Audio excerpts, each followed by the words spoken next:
And that's, yeah, and who knows, yeah, where it'll be up right now. But one thing that I really wanted to have you back on for when you said you wanted to come back on, and I mean, you're going to be open about this, and I really appreciate it, is, the steroid use that happens in bodybuilding. And you had a post on Instagram that I can leave a link to down below where I really appreciated where you're talking about all that you were on, and, the mental side of it and the physical side effects, of being on a cycle. And I mean, it's just so great to finally have someone talk about it. We've had, I mean, like a handful of other guests that are willing to talk about it, and I don't pressure anyone to do it because it's none of my business, but what really made you want to come out about, and finally just talk about, the cycles and the steroid use that you have taken in bodybuilding and now in powerlifting? Well, I've always been super transparent in my journey and in life. I'm an open book and I have nothing to hide. And if anything that I say can influence or inspire or motivate anyone, then I'm not going to hold back from that. So, absolutely, I'll talk about anything that I've taken. What I'm currently taking is for strength. Like I said, I'm 6 weeks out from a meet. So, right now, I'm on 10 milligrams of Anavar. I'm taking 10 milligrams of Winstrol, and I just started Masteron, and I'm running about 100 milligrams a week. I will up those as it gets closer, and I'm even going to add in some Halo. So Halo testing is super strong. Women should not take it, but in the powerlifting world, it's used for strength. I'm not using it for aesthetic purposes, so I'm only going to use it for about 2 to 3 weeks at the end and just see what happens. I am one of those people that I can handle a lot of gear and still maintain my femininity and the structure of my face. My voice isn't too deep. Hmm. So I've been able to dabble in just about every single thing that's out there. And that's why I'm so open about talking about it, because I want to be able to share my experience. And if that helps anyone else in their journey, then I'm all for it. Well, and I got to be honest too. For all the guests that I have on that are bodybuilders, Anavar, that's like at least 90% of them are on that. And I'm Yeah, just gonna be flat out and it's say, so female friendly. yeah. Anavar and Primobolan are probably the two most female friendly. However, Primobolan is the number one most counterfeit drug. So you really have to trust your source. And you can even test some of this stuff too, ladies. So make sure that you're doing that. Make sure that you trust who you're getting it from, and do your research. That would be the biggest thing I could say right now is make sure that you talk to other people that have ran drugs, read these forums, and do your research. How long into your journey before you started to dabble in steroids? Yes, so my first year of competing in 2012, I was all natural. I did really well. I won my shows. I won the overalls. Then I decided to hop into a national level show. I didn't do so hot, and it was because I was a natural athlete. And I actually was approached by an expediter at the show, and he said, "You need to take stuff." And I was like, "I don't know what that means." Like, I was so novice and new to the industry, I did not know what he was talking about. So he threw out the words clenbuterol, Anavar, HGH, and I did my research and I found a really good supplier and source. I I didn't know how to measure out like units and IU's, so I actually 6 months later found out that I was taking like 5 times more than he actually told me to take. But I ended up putting on a good solid like 30 pounds of mass within a year just from HGH. Then my next drug was Anavar, and so on and so forth. I then jumped into a prep to do women's physique a couple years later, and I started taking T3, clenbuterol, um, let's see, Anavar, Winstrol, Proviron. It wasn't until 2015 that I first started using my first oils, and that was Masteron. The first time I used Masteron, I would say like the second shot. I remember I was driving in the car and I was trying to sing to the radio, and all of a sudden my voice cracked, and I was like, "Uh oh." And I swear my voice has never been the same since. But to me, it was how I knew that I was probably at too high of a dose. So I just backed it down a little bit. And now I know what I can tolerate. And I've never pushed it past that because I don't want to, you know, 30 years from now, sit back and like regret the way that I sound or the way that I look, because in my younger years, I was trying to chase this dream. And for me, the only way to have longevity in this sport is to be smart about it. Even though it's so extreme, if you don't quit and you just keep out your dreams and your goals and keeping consistent, you will reach them. I've been going out this for 8 years, and I want to enjoy it. Yeah, and absolutely. And one of the things that isn't really talked about, and I think the general public, one of the misconceptions that they have about steroids is that they think that people are always on them constantly. They don't know about cycles. They don't know, like, obviously you're not going to be, I mean, I'm going to just spoil it for everyone out there. You're not taking steroids every single day of your life. You take it in cycles. You don't take it, because if you did it every single day, then yeah, you're probably going to have a lot of problems if you're taking it, even in your off season too. But there's so many side effects, especially for females. What concerns did you have about those to begin with? And have there been, other than the voice crack, have there been other side effects that you've experienced with your steroid use? Yeah, so like you said, a lot of women in particular, they like to run things in their off season. I have been blessed and fortunate enough that I actually do not take steroids in my off season for bodybuilding. I just allow my off season for time for resetting and coming off of everything and letting my receptors just kind of heal. And so I typically run things for about 12 to 14 weeks in prep, and that's pretty much it. Now I know I'm not in bodybuilding prep right now. I know I'm in a piloting prep, but it's about the same. I started things at about 12 weeks out. I will say though that in my off season, I have ran things like DNP. I have taken anti-estrogens to kind of keep some of the estrogen away and to not gain some of that hip, butt, glute, thigh fat.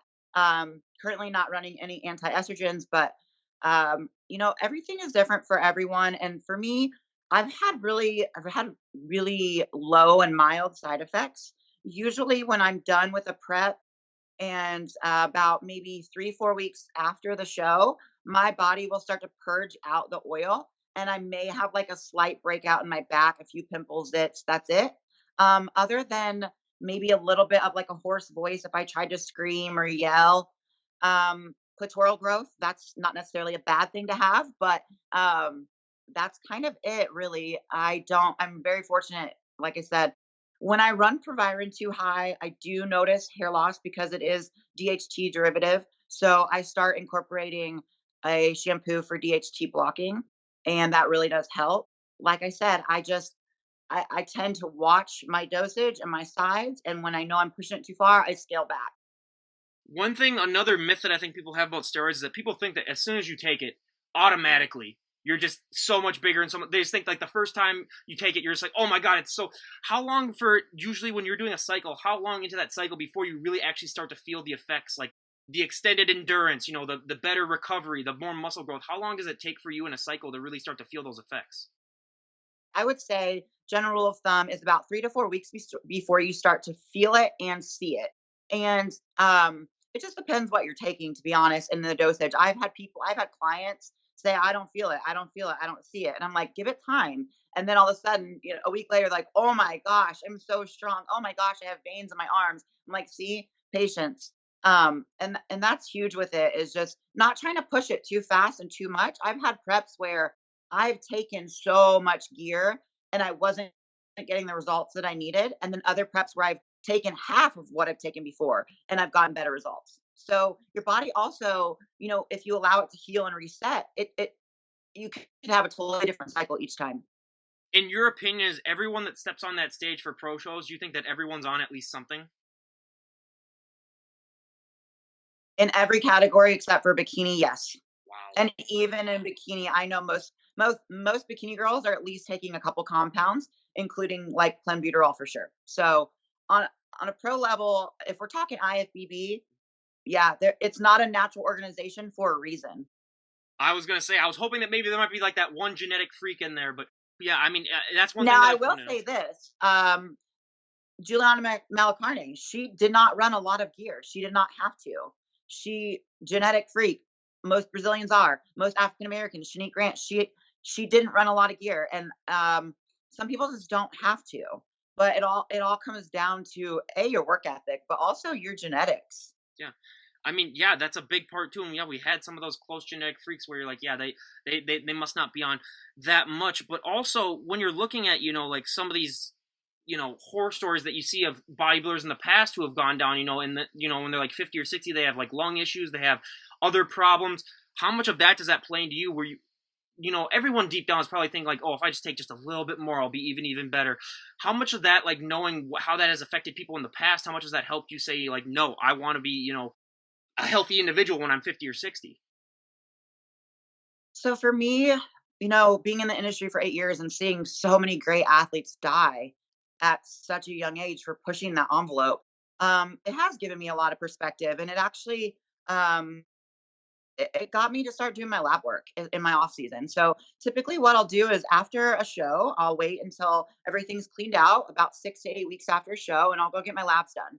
And I'll see how much damage I did. And then I'll take the off season to fix myself and correct whatever's wrong. And then before I jump in a cycle again, I'll do it again. That following year, right before prep starts. That to me is huge because ultimately at the end of the day, you can't just keep taking more and more and more of something.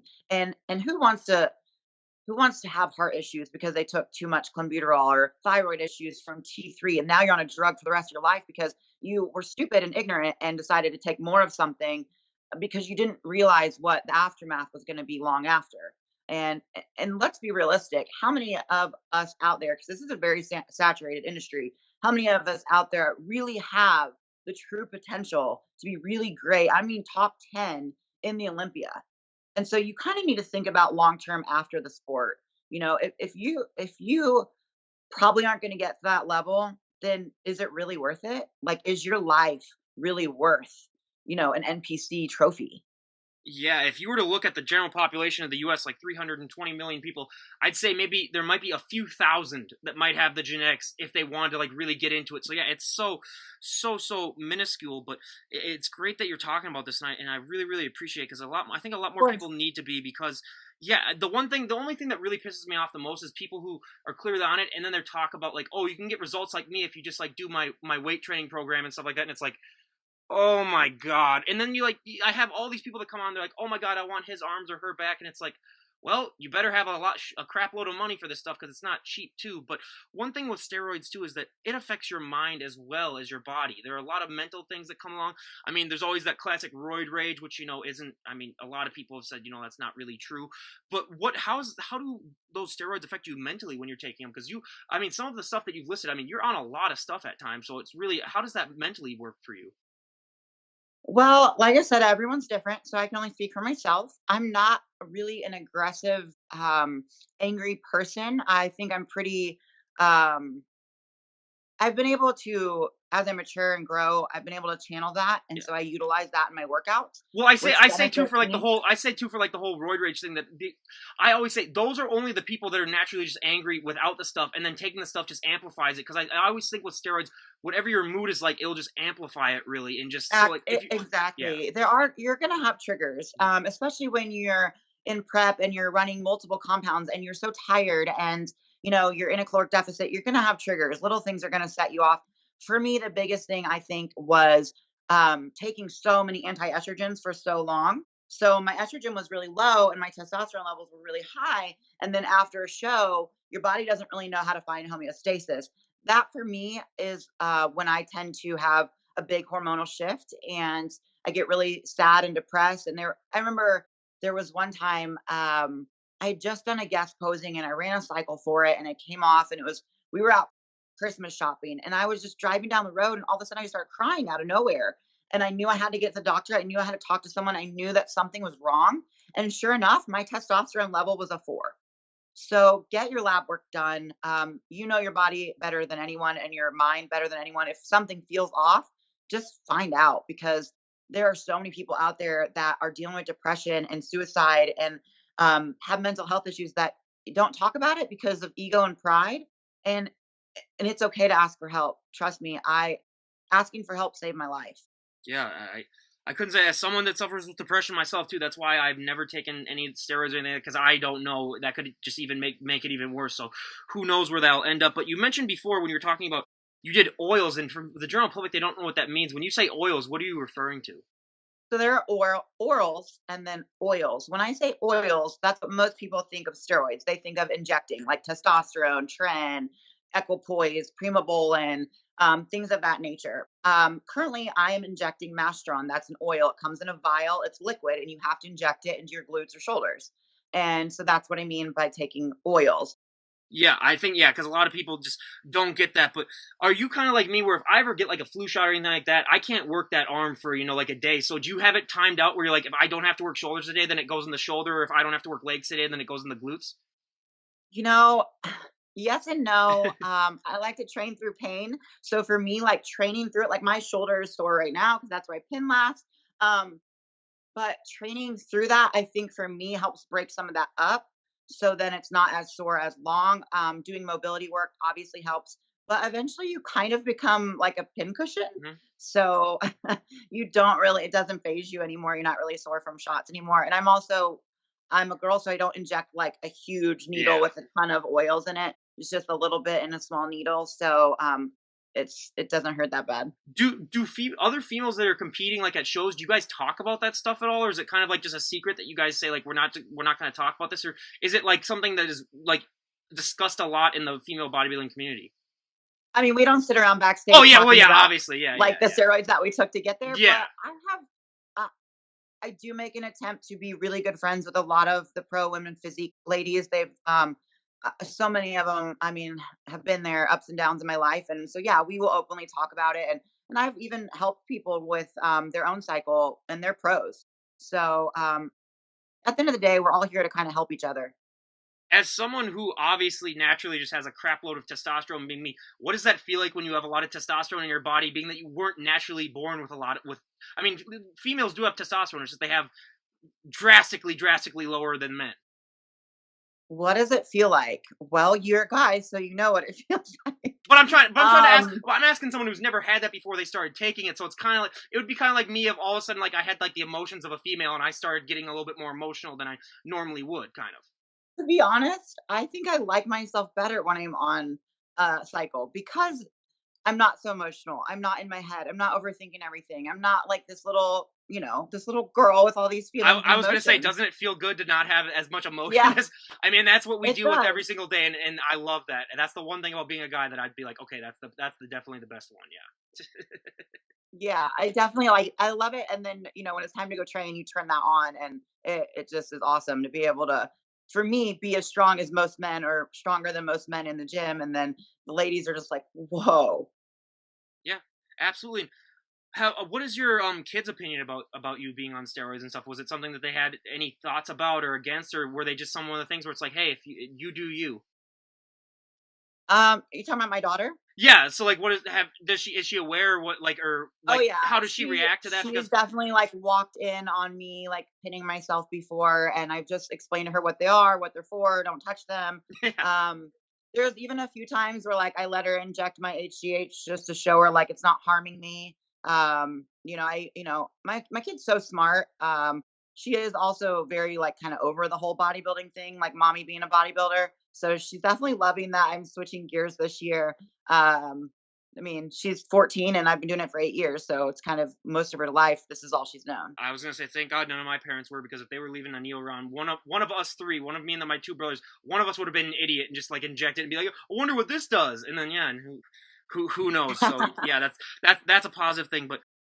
One thing that we talked about last time that's a question that I love to ask is because, like, if you were to walk out in public, even the way you look right now, you're going to get stares and you're going to get looks just because it's human nature when they see something that's not of the normal.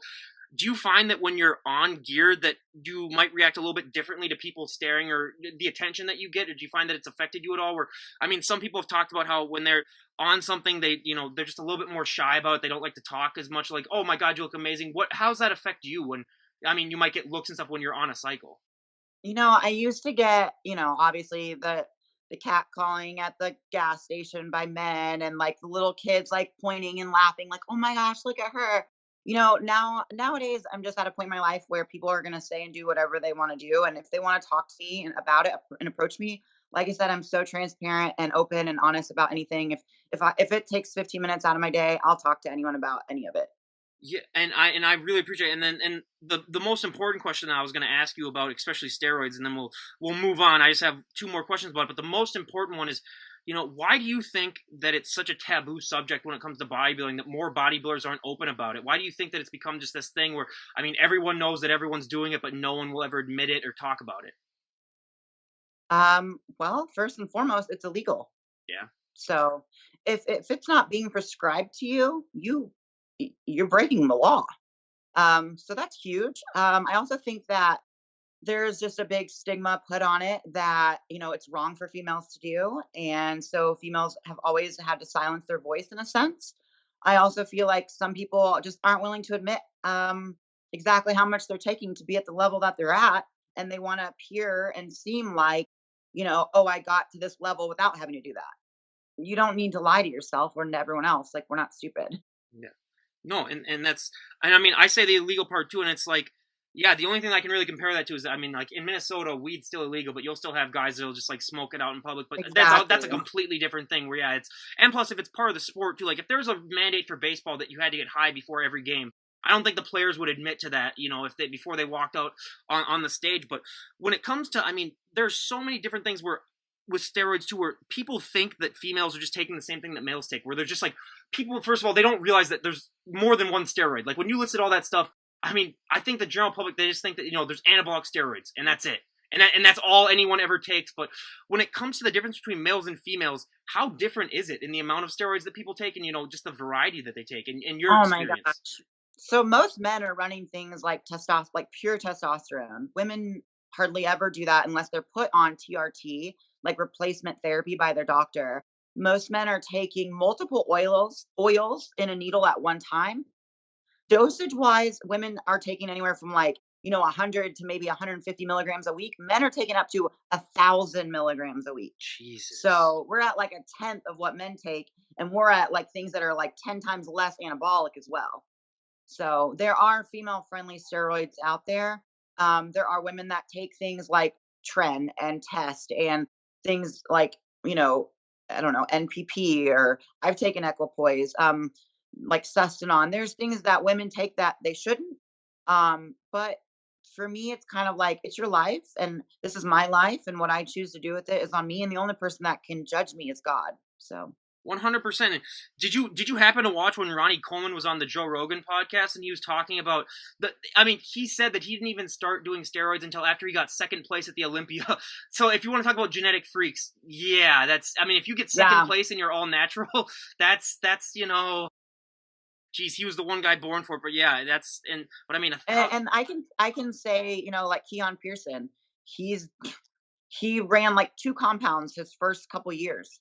Like, they're just genetic. There are genetic freaks out there, but and I there's not very many. and I hate them with my whole life because I mean they can, like I told you last Yeah, time. we feel like they have it a little bit easier. Well, like I told you last time, I still have a friend that could eat 10 Snickers bars a day and he doesn't gain an ounce of fat. And it's just like, I hate, and sometimes for laughs, he would literally, when we were in college, he would send me videos of him eating like just a crap load of junk in just a night.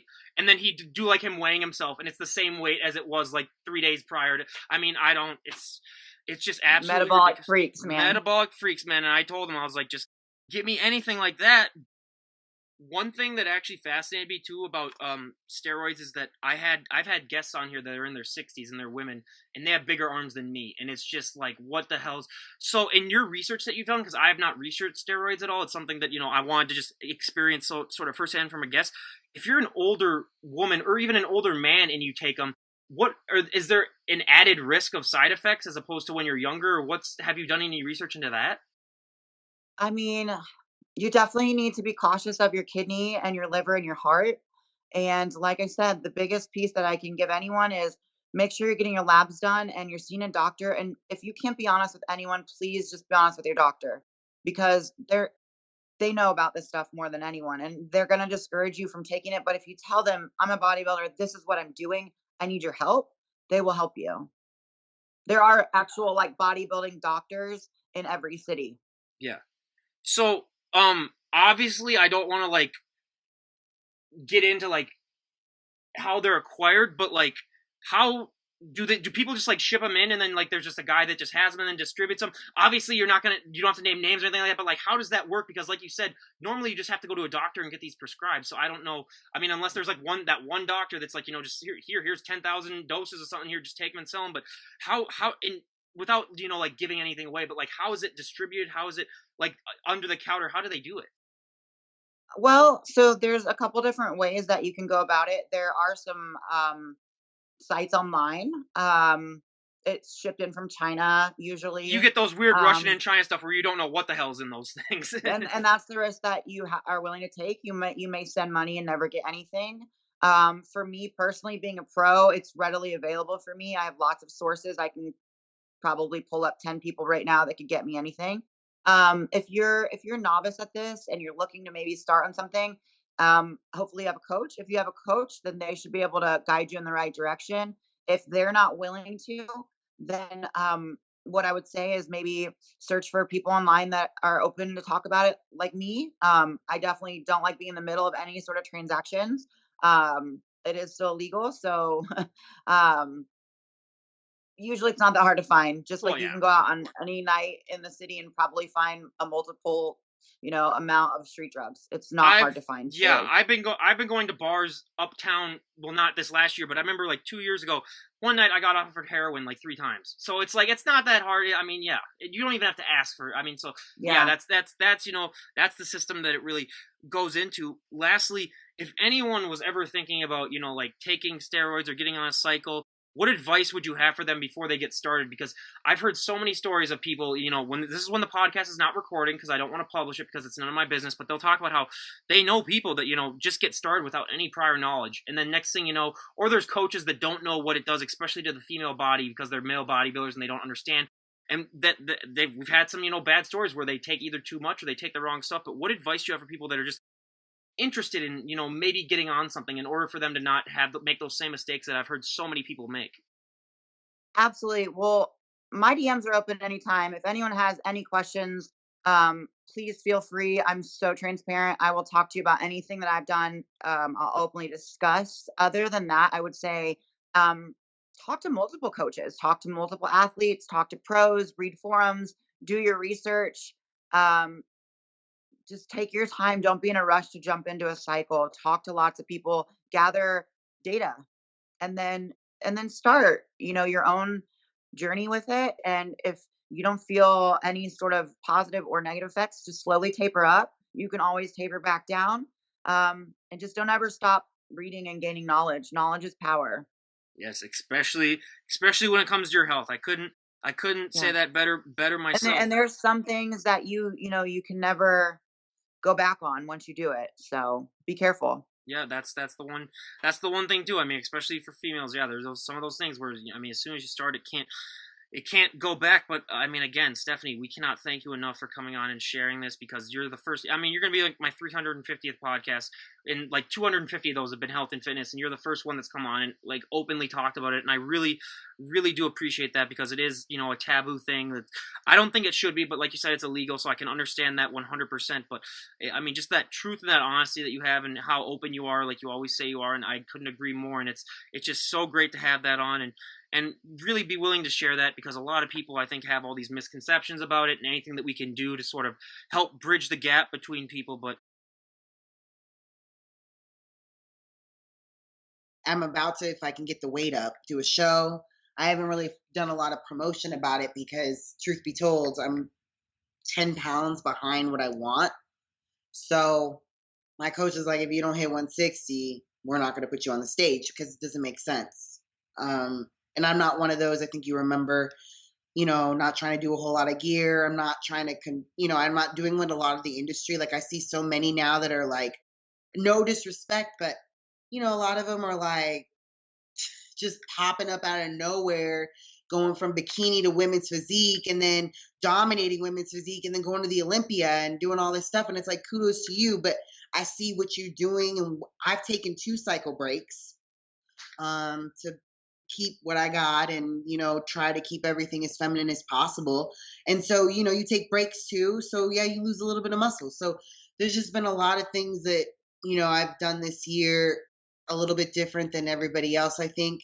Um, I am glad that, some of my friends are still focused on taking the time to grow slow. Like I know Miranda, Mini Swole, and yeah, so like I'm good friends with her too. So like, she's been, giving me positive, like, keep doing what you're doing. Cause it's like, I want to get there and don't we all want to get there? But it's like, okay, we know what goes into, getting there. So I feel like for my health and for everything else for the long term, I would rather, I guess, struggle or go through this kind of limbo that I'm in and not have, I don't want to say nobody ever arrives, but as an athlete, when people are at least paying attention.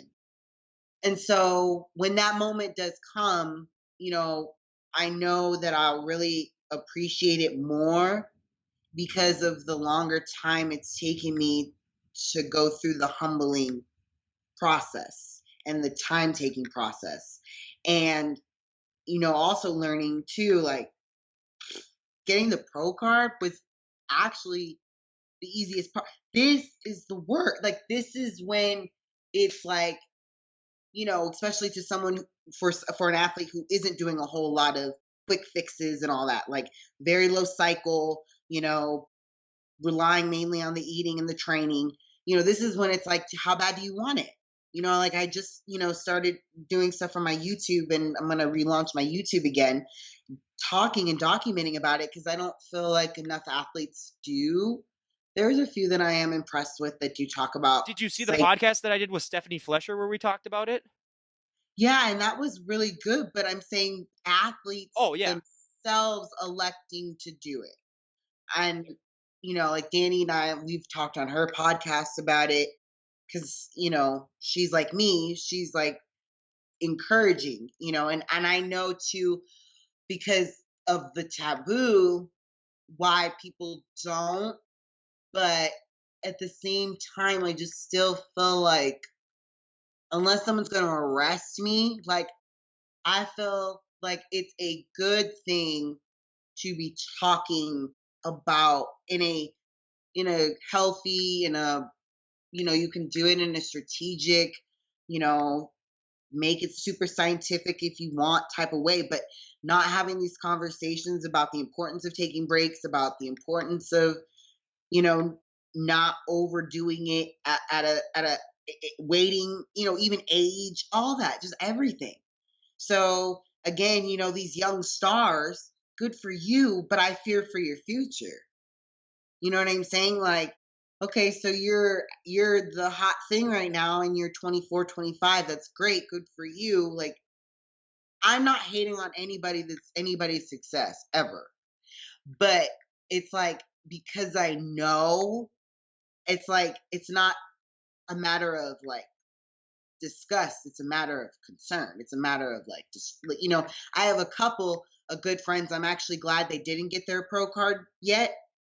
Not because they don't deserve to get their pro card, but because it's going to force them to slow it down a little bit, which will be good long term. And it's like, when you're talking about 20s, I'm talking about young. Me, I didn't start until I was 30 something. And I still haven't done a whole lot of gear. And like I said, I've taken several breaks in between. So, I mean, it's like my story, my journey is completely different than the average. The average. There are a few bodybuilders that they did get started later in the game, but more so now, especially like the bigger name women, they're all in their 20s. They're all like 10 years younger than me. So it's like, I admire that, and I think that's awesome because I wish I had that much discipline and focus in my 20s, but at the same time I am kind of glad I had time to grow, and my body is now able to handle it. You know what I mean? And eventually, if I am able to get up into the upper echelons, and I do have to do a little bit more, my body will have had the proper time. We did what we needed to do. You know what I'm saying? So I would rather go through maybe a little sprint where I have my little window of my prime, go hard, and then done. And then when I'm done, you know what I mean? You can actually, put me on a shelf, because it's like, whoa, we don't even recognize. Being able to still talk to my parents on a regular basis, and the only thing they say is, depending on what I'm on, oh, your voice sounds just a little bit different.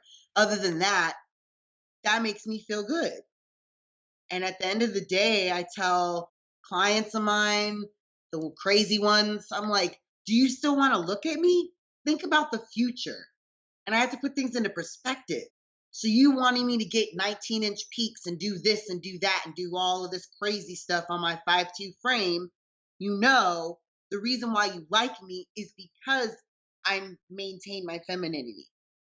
You know that, right? It's like I have to educate. I've had to educate so many of them, because they're like, well, why don't you want to be like Lisa? No disrespect to Lisa. I like Lisa. She's nice, but that is not going to work for me.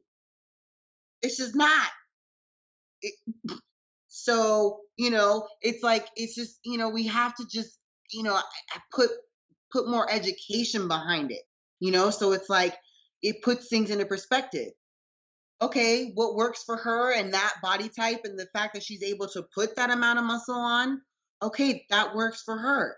But not everybody is like that. Not one size fits all. Again, I do wish that people were having more conversations so people didn't have to speculate, so people knew exactly, so when people are saying, well, why don't you get, I have people that are like, well, why don't you get as big as her? Why don't you get as big as, this person or that person? And I'm just kind of like, do you know what it would take for me to get that big? Like, and so, because I know where my body is going to max out, like, and it's like, you can take, there's this person we know, and this has nothing to do with bodybuilding, but she just likes to take, but it's a perfect example. She had a thing with taking testosterone because of all the things that it does, but she didn't really train. She's not muscular, but her voice is jacked, whole bunch of stuff is jacked, hair, everything jacked. But it goes to show you can take as much as you want. If you don't work it or your genetics or things don't, then you're not going to put on, like, it's not a wonder drug. You know what I'm saying? So again, it's just like, being able to have conversations with people, because some people are like, oh, well, if I just take it, am I just going to grow as big as, no, you have to train, you have to eat. There's protocol that, you know what I mean? And then again, we thought Masteron was good because it is good for your skin and and certain properties for women. But I realized I'm sensitive and my hair was falling out. So, but again, being able to have that conversation with my coach, him doing more research on his own, I'm grateful for, because he was giving it to me last year thinking that we were preserving. And when he stopped giving it to me, and he only gives it to me when I'm complaining that my acne is just really, really bad, but then it's a give and take. Then I notice, I'm like, uh-oh, uh-oh, uh-oh, uh-oh. You know what I mean? But again, being able to talk about those things. And if more women were doing that, it's like, because it's like, I know my hair isn't what it used to be, but I'm grateful that I can say I don't have to wear a wig. It's crazy, but has any bodybuilder ever actually been arrested for possession of steroids, or is it just something, because I don't think I've ever heard of that in the news unless it's like someone distributing it. I don't think so. So I don't get why more people are more open about talking about it then, because it's like, if there isn't really that fear of any repercussions, really, yeah, I just don't get why it's so taboo, because I mean, I know that they say it's illegal, like, to compete, but it's like everybody knows that everybody uses it. So I don't understand. I think that you should, like, maybe like, the rules, maybe kind of reword it. Maybe, like, assess how much is it. I wouldn't even mind. I would not be opposed if somebody was like a test to see how much, and knew based off of my body how much is too much in my system.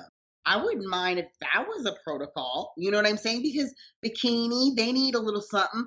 Everybody needs a little something. Everybody, when you're talking pro and Olympia. So I wouldn't mind if all athletes had to do a little check in, just like we have to check for our weight, well, bodybuilders. But, like, you do your check-ins, and then everybody gets their blood work done, and then, okay, ding, ding, ding. Okay, you don't need this much. You're going to get, maybe I don't know, whatever they would do. But the fact that it's like none at all, when they know if no one did anything at all on that Olympia level, you would not get the crisp looking bodies that you want. So that means conditioning doesn't matter to you. So take conditioning out, because if it's illegal, we're not supposed to have it at all. That means across the board, none of us take it, and let's everybody show up and get judged based off of what they have. You know what I mean? yeah. And so, like, if I was always wondering, so like, if we were talking about a bikini competitor, what would you think they would be on gear wise? Because obviously they're not going to take the same stuff that a physique competitor would be on. And I've always found that fascinating because for some bikini, when I found out that even bikini people were doing it, I was surprised because like some of their bodies, you wouldn't assume that they were on anything just because they don't have that amount of muscle that you would have stereotypically, thought of as a steroid user. Right. No, just sometimes just a little Anavar or something like that. But Anavar is still an anabolic. You're still, with your blood and the composition and all that stuff. So when you're talking that, that's a steroid. Sorry. That was the first thing I was on when my coach was just trying to get me going. And what a lot of people, like the average person, kind of starts off on. But it's still a steroid. When it comes to also the steroid talk, how do you think that, what do you think is a scenario where bodybuilders could actually start to open up about it and actually be reasonable with it? Because it is hard to find people. Like I purposely, don't ask about it, because I figure it's none of my business. But I've only talked about it when people have said that they want to talk about it because I don't pressure them. But how do you think that, bodybuilders could be more open about this stuff so that the general public just doesn't assume and that there isn't this stain on people that maybe might try to do something naturally for a while where then everyone just assumes that they're on something, or people just assuming that, everything is bad, that if you use a steroid user, you're a bad person when it's not the case? There are some that are out there that are. I do like how they talk about the benefits of it. When they're posting, they're like, it improves your moods and helps if you want to just regulate your body, or those that want to increase sex drive. A couple of like the main things that I think the general public, you wouldn't be opposed to something that would bring out those things in you, or enhance those things in you. So I think just being able to talk about the actual benefits of testosterone itself, when regulated, is a good start. So and enough of this all natural talk, unless you're an all natural athlete. You know what I mean? So And stop promoting your stuff like, if you train like this, you'll look exactly like me, when it's like, no, you need to have a load of gear to look like that too. Like that's the people that I hate the most. yeah, that those people, the giving people a false sense of reality. And so I think it's going to be a while, because it really needs somebody. What we really need is somebody at the top. And unfortunately, right now, I could be wrong, but I don't think any of the top ones talk about it. So I don't know if maybe they're told not to talk about it once they get to the Olympia. I have no idea. I don't I don't remember. I think that might be a good question to ask Danny. I haven't even thought about that. I wonder if maybe when she was in the Olympia, if that was something that was, because you don't hear any of them talk about it. And it needs to be talked about because so many people, especially women, when they first get started, they don't have the knowledge of what's really going to happen to them when they do it. So then they regret it later on. And we hear, all these, it's kind of like wrestlers where a lot of these bodybuilders are dying at like 40 and 50 or even in their 30s because they overdo it. So it's really important to get that knowledge out there so that people don't make those same mistakes that people have been making for like the last 20, 30 years. Yeah, there have been a lot that have, passed away at early ages, and that's very true. And so that's a lot of the reason why I just, I admire again the young generation of these like powerhouse women coming out of Europe, and we got some in the U.S.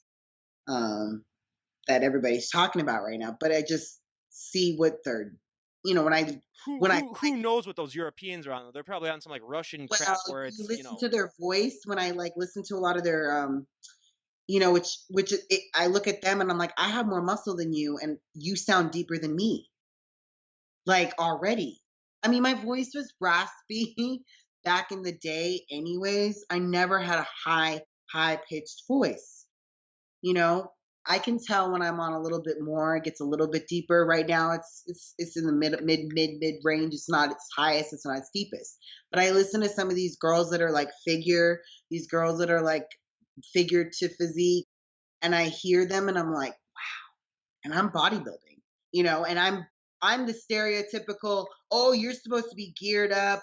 Oh, you're supposed to be super masculine. You're bodybuilding. You're on so much steroids. And that's why I, again, doing it this way too, so I can show like, no, you can be a bodybuilder and you don't have to, if your body, again, having the right conversations too, if your body is genetically designed, then yes. I mean, if you're not meant to put on this much muscle, then no, I'm not going to advise you to be in bodybuilding.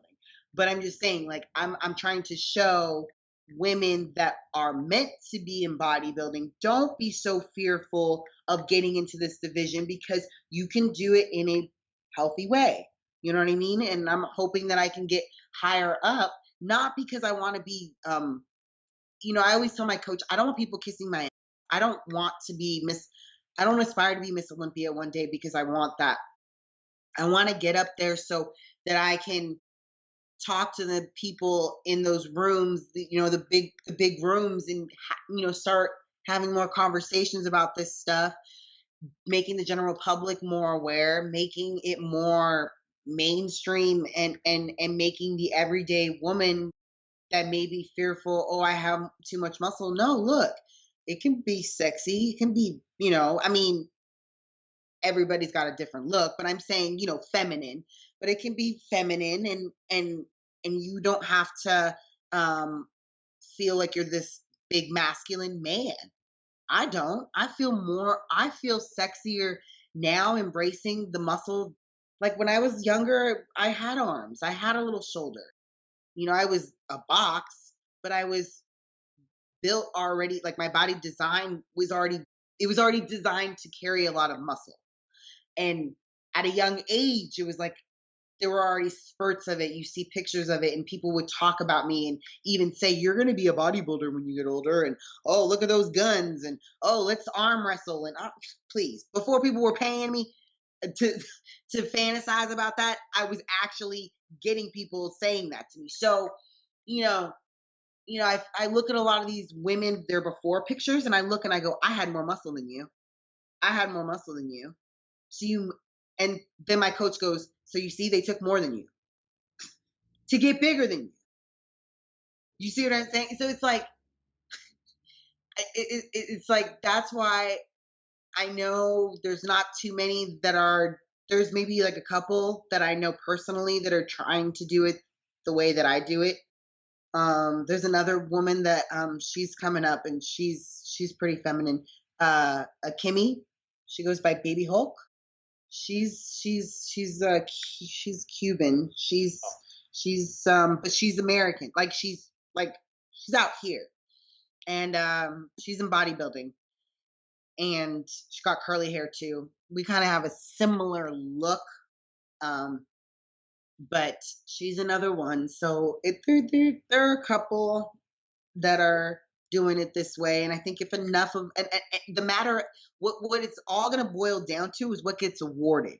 And I've just recently bonded with Asha Hadley, and to me, she's my hope personally. No disrespect to anybody that's gunning for it this year. I just say her because she, to me, is symmetry. She's pretty to me, and I think she would help start making more women go, oh, I could do bodybuilding. I could do that. So she just won Savannah, and now she's getting ready for Olympia. And I've been just messaging her and just showing her so much support. And I'm like, just stay in your lane, just focus on you, don't listen to anybody else, and just bring the best package, because you have people that are looking. I'm looking up to you, like, much respect. Like, she makes me go, oh, in the future I might have a chance. You know what I'm saying? She gives us smaller women hope. So I'm just but you never know, because Iris is coming back. It's anyone's guess who they pick. But I'm just hoping now we have a chance to make it more commercial, more mainstream. So I'm just hoping that they pick someone that reflects that. That's my hope. Is there a certain image that you have for you, like when you look in the mirror, that you know that like is your limit when it comes to gear usage? Is there like a certain moment where you like look at yourself, you say, like, okay, that's enough? Do you have like that in your head, or is it just, do you have like a line that like you have where it's like, I won't do that much? Is there anything that you have set in stone, or is it always, just depending on if you do your research and find out that your body can take it? Um, you know, when I notice like my facial hair is just like coming in too much, and it's just I'm starting to kind of, you can just kind of tell like you just look a little harder.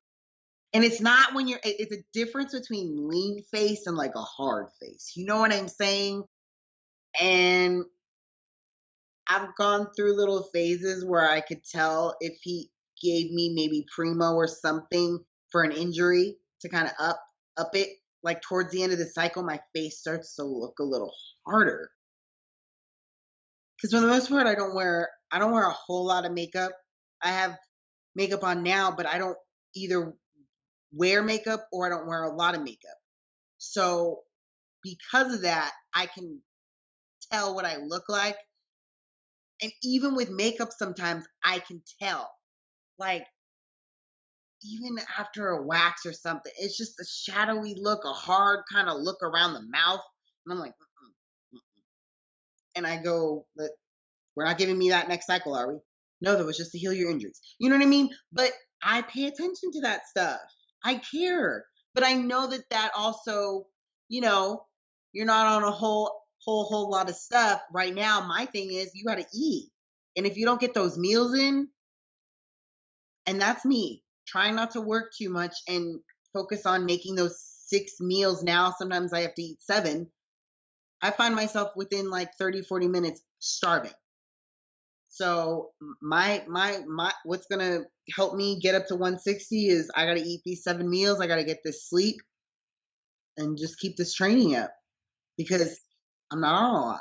If they were to announce that like everything all of a sudden became drug tested and mandatory drug testing for every single show, would you stop taking things?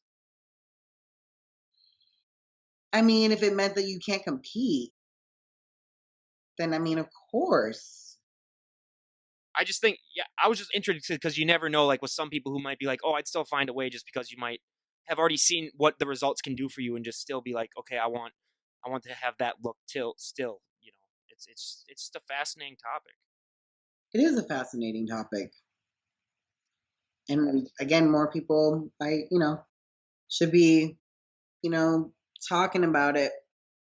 It should be, but they aren't. It's just that awareness that I don't think too many people. And let's be honest. I mean, bodybuilding isn't the most popular sport on the planet, too. So I think if this was like a football thing or a baseball thing, then obviously more people would be talking about it. But yeah, it's something that I think needs to be out there for especially the people that are thinking about getting started. But when it comes to just like maybe like starting a cycle for the first time, is there any advice that you have for anyone that like is thinking about maybe starting a cycle and how to do it the right way?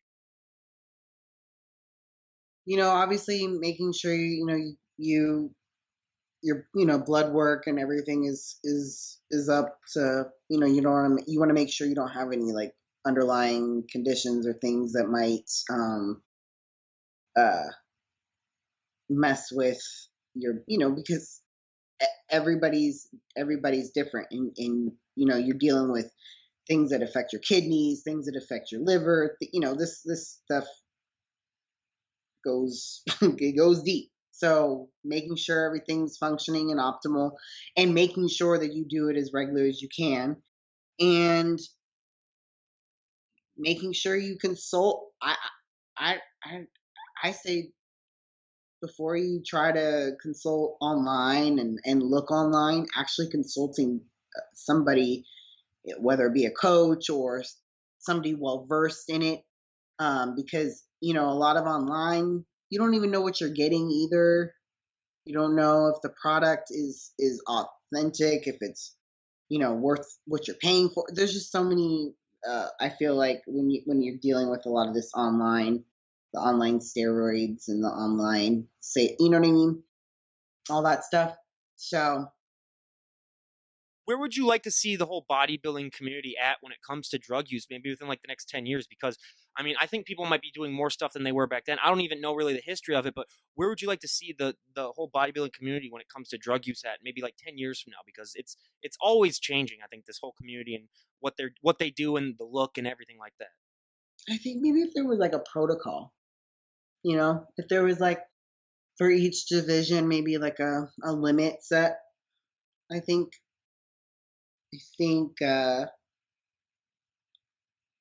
maybe people wouldn't go over, but it wouldn't be so taboo because people it would be already commonplace and knowing. Okay, well, it's in the criteria. I mean, it's in the rules and the guidelines. So Why do you think gear is still illegal even to bodybuilders? Because I think like the people who make the laws could maybe make an exception for like bodybuilding. Because obviously you're not like I don't even know why it's illegal in the first place. I mean, yeah, it has its risks for it, but it's not like heroin. It's not like like cocaine or anything like that. I just never did quite understand that. I, that's a good question, and I don't know if I could really answer it. But I yeah, I think if there's more regulation on it, then it wouldn't be so taboo. I think everything is good in moderation. You can have too much water. So, if there was more, I don't want to say policing, but I guess, again, policing on how much athletes are taking for what they need, then and then again, obviously the conversations being had when people are getting into the sport. Um, if I was somebody coming in with a body type only built for figure, I wouldn't be trying to take all of these different things, trying to get into another division that my body isn't designed for. So, that realistic sense of where do I fit? So, this is my game plan, this is what I need to do. And then knowing, okay, well, I'm going this route. Well, this is all I need to do. And if I, work these steps and do this and stick to the protocol, I should fit into the guidelines and be able to compete. If you could go back and talk to yourself before you started using gear, would there be any advice that you would like to give to her as to what to do, or do you think that you've done everything the right way, that you wouldn't have like anything to warn yourself about, or just say like, hey, maybe watch out for this? Um, I think because of my coach, I've been able to do everything um, to the best of, I think, our ability. Um, Especially because I haven't had to be on a lot, considering, and I've done the breaks. I just wish I knew really like the brevity of how much uh, we need. I, I guess the heaviness of how bad you can feel when you don't have that extra test in your body, and being warned about like the whole process of post cycling and then getting back up to it. You know what I mean? I wish I had a manual on that. I feel like both times I've gone through it, I haven't gone through it well. Like I've been emotional. I don't feel like I've been as disciplined, focused. Just different things that I know are different when I'm on cycle. It's kind of like, damn it, I felt like I've been here before. Like, you know what I mean? Like, you're supposed to get better at it, but I don't know, maybe eventually it gets easier, but it's a real thing. Each time I've felt, out of sorts, just let a lot of stuff go, everything. And it's kind of like all that progress that you feel you're making, because it's not only just carrying into bodybuilding, it's a mind thing too. So, that transcends into how you operate in your day to day. So it's kind of like a car. If certain things are missing in the car, it's not going to be running at its optimal rate that you're used to it performing. So that's kind of how I feel bodybuilders. It's like our bodies, we're like these performance vehicles, and we've got, this premium performance fuel. Well, when you take away the premium performance fuel, we're not going to be zipping and running on the highway. Couple lights might come on. You might be like, wait, what's going on? I thought I was driving. You know what I mean? So that's the big draw. That's the big draw. And I think again, if there were more out there saying this is what to expect, this is really, and maybe like even having some like therapy for it, or forum for it, or some kind of community for it, because I feel like too, some bodybuilders and people that have passed away, they might have been post cycling, they might have been taking a break, you know what I mean, and not talking about the fact that they're taking a break, and people just think, oh my god, they might have been just suicidal, we didn't know it was that bad. Well, let me tell you, there have been moments where I literally entertained death several times a day when I was post cycling. You know what I mean? I'm a normal, rational human being. Yes, I have my mental health issues as well, but it's different. It's a different. I don't entertain those ideas. But when you're post cycling, the world and just everything just kind of comes down on you, and you usually feel this kind of feeling of you're invincible when you're on it. Even though life can be stressful and you go through the ebbs and the flows, you still got that extra. You don't have that when you post cycle, unless you're superhuman. Yeah, I don't know if I've met anyone that's really like that. And yeah, there's so many things that go into it, and I'm glad that you're talking about it, because I mean, so many people just don't, and it's just a taboo thing. And if more people got out about it and talked about it, I mean, I think the problems would go away, and it wouldn't be so under the counter and so mysterious to so many people. Because yeah, the more knowledge that you have on the subject, I mean, the better off you are, and that's true with basically everything in life. Yeah. Yeah. And again, I'm no expert. I'm just speaking based off of personal experience. And that sometimes is the best knowledge that you can have, because I mean, if I were to talk about like steroids, I wouldn't know really that much. I'd know probably about like 1% of what you know about it, because I haven't experienced it myself. So it's always great when you get that knowledge of someone who's actually been on it and experienced it and has just gone through it. But lastly, I mean, another thing that I hear a lot too is that sometimes, especially with male trainers, they aren't that familiar with how the female bodybuilder works. So there are a lot of errors that from people that I've had on where the coaches just aren't that familiar of this is how much should go into a female's thing. Because with males, I mean, we've heard stories that they take like 5 to 10 times of what females do when it comes to gear. So it's just, have you seen or heard anything like that? Because that's something I think that really needs to be talked about as well. How different the male and female bodybuilders are when it comes to gear usage. um. Well, I mean, yeah, there is a definite. There's a significant difference in what a male would take as opposed to what a woman would have to take, even on the bodybuilding, even in the bodybuilding division. And so again, that goes down to having a coach or somebody that is knowledgeable of how women process um, the anabolics as opposed to men. Just how we process supplements is different than how the men. So I've even had to learn that on bottles where instructions are laid out for us to follow, they're mainly laid out for men to follow. And a lot of the products that we're ingesting, our bodies, women, we don't break it down the same way as men do. So, if it wasn't for research and then again me having my coach say, you've been taking this product wrong, I wouldn't have known that I was taking certain products wrong, that I wasn't that they weren't going to be processed in my body for my optimal use.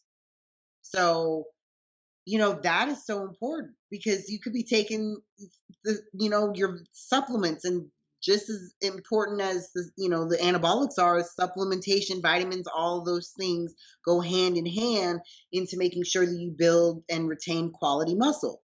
And also make sure that you keep hormones and all of that in check. So there is a whole lot of assessing and science that goes into this. And again, one size doesn't fit all. And that's another thing. I'm glad that I'm learning now, still early enough in my career where it's not something, I wasn't doing it for long enough where, oh my gosh. But now it's like, okay, moving forward, when I take certain supplements and I'm doing certain things, now I know to take it the right way. And, the last month that I started taking the supplements the correct way, my body started changing the way it needed to change. You know what I mean? So it's just knowing, men and women, what works for you, and not trying to give what you give to your male clients to your women. Because 9 times out of 10, the stuff that you give to them and they can handle, it'll make our hair fall out. Or, all the extra male characteristics that we don't need. So it's just, yeah. That's great, but I mean, you talked about how recently now you're deciding to move from figure to bikini. What's been behind that decision? So I actually, nobody knows it yet. But I'm ready to talk about it. So I actually fired my previous coach. Definitely a learning experience, to say the least. So I hired somebody new to kind of help me out of this last prep that I went through. And he actually suggested it. He said, "Have you ever thought about doing bikini?" And I was like, "No, like, okay." And he just, I mean, looking into it a little bit more, it makes sense, from where I'm currently sitting as far as muscle and, because if I'm trying to make it to that pro level as far as a figure girl, I mean, I did listen to your last podcast. I mean, it's I'd have to run gear. I mean, it's just something that, in order to be competitive, because I mean, I do have good genetics, but they're not that good. And it's not just something simple as like VAR. I mean, I'd probably have to run VAR and Winstrol, and I don't know. And I just, I'm really happy with the way that I look. I definitely think that there's things that I can improve on, and there's, perfection is always the goal, and I'm definitely not perfect. I have my strengths. And I just think that right now, the tools that I have as far as my body composition, the way that my shoulders sit, my glutes, my legs, and my overall shape, like that hourglass shape, I think I'd be a really, really strong competitor, in the bikini division right now. And that's not to say that in 10 years I'm not a figure girl, or even 2 years, or even in a year. But so figure, I haven't tried it. I am probably a lot more competitive in that division right now, so I might as well try it, because I'm definitely not ready to jump back into a growth phase after this last prep that I went through to work. I mean, I dropped from 158 pounds to I was 132 yesterday morning. And I started my prep May 13th. So it's been about 15 weeks. So Yeah, that's quite a change. And she's referencing the podcast I did with Stephanie with her expose into drug use. And I just got to give a shout out to Stephanie for being so transparent in that. I mean, I've gotten a lot of positive feedback on that. But yeah, that was eye opening for me. Like, I knew that it was being used a lot in the sport, but to that extent, you know, I was just absolutely flabbergasted. But yeah, it's definitely a decision. Yeah, for pro athletes, I mean, 95% of them, yeah, that's really what you have to do if you want to win a pro card. But you know, it's definitely, but for bikini, I think, yeah, you can do it naturally and do very well in the sport, which is what I think part of it, why it was made too. But going into, I mean, just that whole mindset of, you know, this sport that, you know, you might have to, you know, do stuff. Was that something that you were aware of ahead of time when you were getting started in this? Or was it something that you discovered where you're like, oh, if I really want to do super well, I might have to do something? I always knew it would be there in the back of my mind. It was actually, I think I was 20, so it was about 4 years ago. Or actually, it was 2 years ago. So I was 22. I was getting ready to think about competing. I knew I wanted to compete. And honestly, I was like kind of looking for a shortcut to get there. So I was like, oh, maybe I'll, you know, run some steroids. And I was like, in reality, I literally didn't even know what any of them were. Like, I had no idea. I couldn't even tell you one. I was just like, oh, like a steroid is a steroid. I didn't know that there was a difference between Anavar and Winstrol or any of that. And so honestly, those are probably the only two that I even know right now that I'm familiar with. So that just shows you my knowledge on it. But basically, I had talked to somebody that I was working with about it. I was like, you know, I might start running something. They're like, what would you run? Like bar? And I was like, I don't even know what that is. And so the more that I kind of sat on it and thought about it, I was like, you know what? I know that I've got good genetics behind me. I do two things really well. I put on body fat and muscle extremely well. And it's just a matter of keeping it when I cut. And I just figured, you know, I'm 22. I'm going to work my ass off for the next 2 years. And if I don't get where I need to be, then I'll consider it. But I figure I'm young enough in this sport that I have the opportunity to try and do it naturally. And so that's kind of where I'm at. And so that's what I kind of talked about. It's like, I'm just not ready to dip my toe into those waters. Especially given that I just don't know what it's going to do to my hormone levels. That, I mean, yeah, we had a hormone specialist on too, and that was a whole another thing that we got into it as well, and that was just eye opening for me. Like, I always believed that I didn't even know that guys had hormones, to be completely honest, before we even had that podcast. Where I, like, if someone told me like go get your hormones checked, I'd be like, why? I'm not pregnant or anything like that. But yeah, that shows how little I know. And then also with steroids too. Before this podcast, I thought that there was just one steroid, and it was like everything in the movies where you just injected one thing, and then all of a sudden, you know, you got. So yeah, it really shows my knowledge as well. But yeah, it's crazy, you know, how different it actually really is. One thing that I really want to talk to you about, because I sent you the link to the podcast I did with Stephanie Flesher, where we talked all about, you know, drug use in sports. And I was really happy to get that done. And first of all, kudos to her for being so upfront and honest with me, because, my gosh, she was amazing. I really enjoyed that. Because I never, for my opinion, even if I have guests that I probably more than likely know that they're doing so, I never bring it up because it's none of my business. It's the guest problem. It's the guest thing. If they bring it up, then I'll talk to them about it. But when it comes to you being natural, how hard was it for you to stay natural in this sport? Because I know, like, all the temptations that a lot of competitors have, and especially when you're competing at these IFBB shows that you've done a few times, I mean, a lot of them are not natural. So how hard was that for you mentally, just realizing, you know, like, hey, I want to stay natural and I want to, you know, not do anything that might jeopardize my health in the long term? So here's the thing with, you know, obviously when I would have anybody who is first starting off doing any kind of bodybuilding, you want to see where your body takes you. You want to see what you can do on your own. So for at least that first year, that second year, you know, see what you can do. There are all sorts of people out there that will tell you, oh, if I could just give you a little bit of this or take a little bit of that or do a little bit of the other. And yes, the temptations are huge. For me personally, just because I was a sickly child, I had celiac disease and I can eat anything I want to now. I've had a lot of issues over time. And for me, the challenge has been how to overcome them and see what my body can do on its own.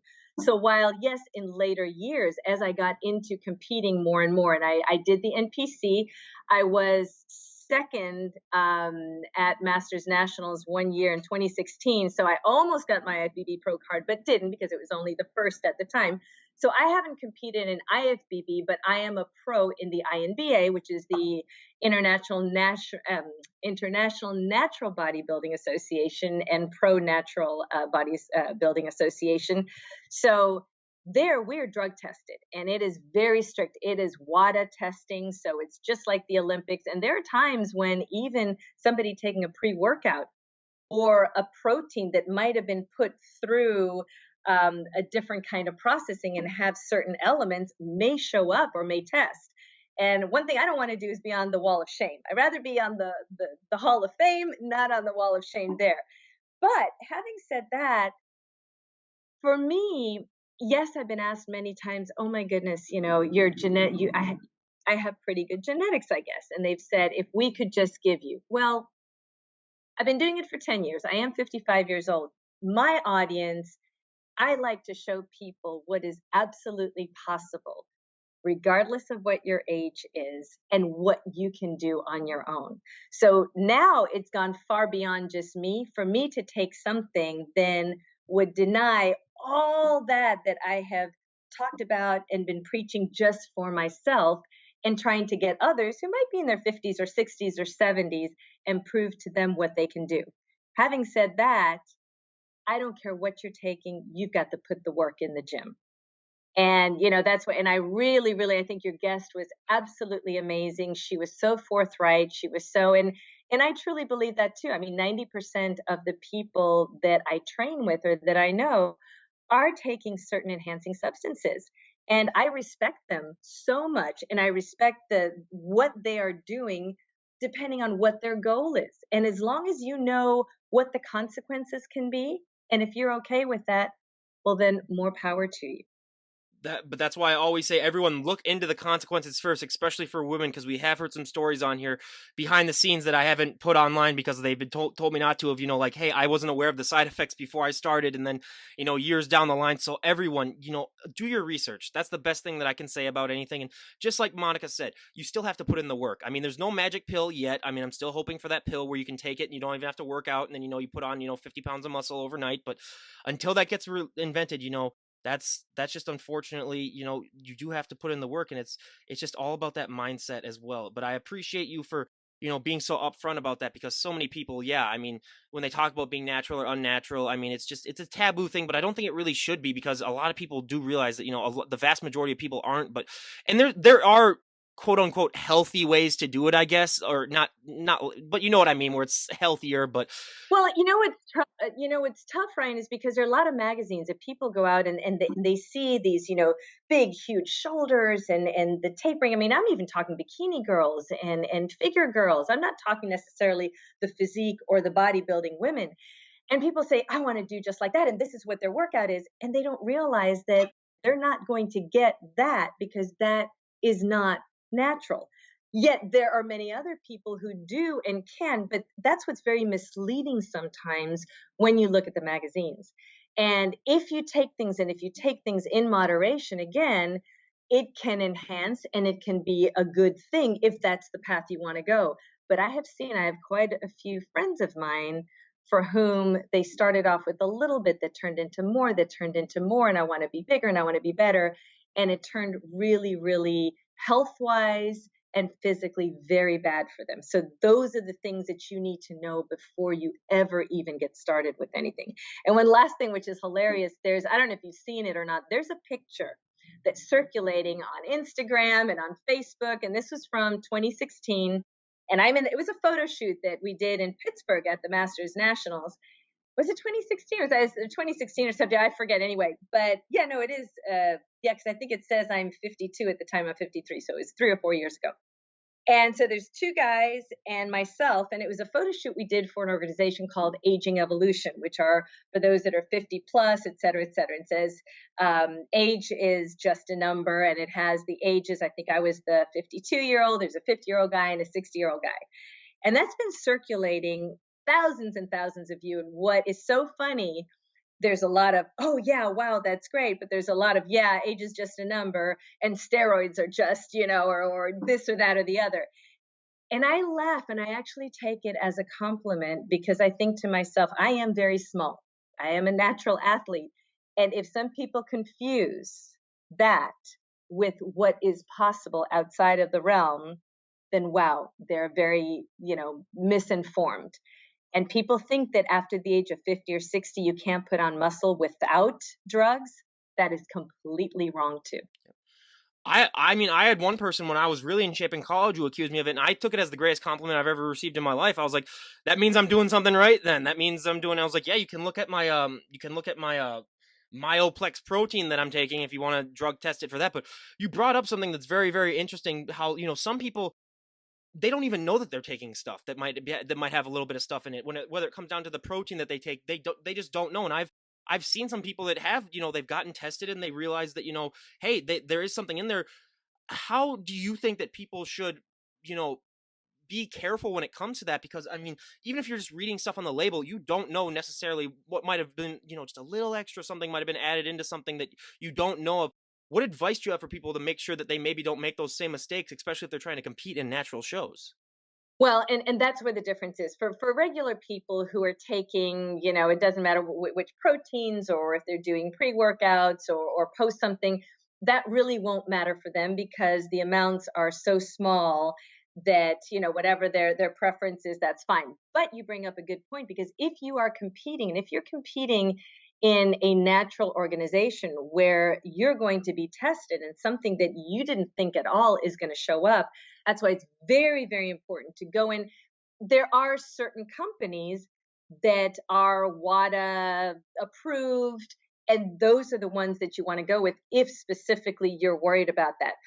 One other thing I've seen sometimes people before a competition might have sinus infection or a cold or not feel well, and they take little things like just literally cough syrup or cough medicine, and there might be a certain something in there that is one of the banned substances, and then they test and all of a sudden they tested positive and everything they've done is down the toilet. So those, if you are competing in a natural organization, very, very, very important that you look at all the ingredients of everything that you are taking.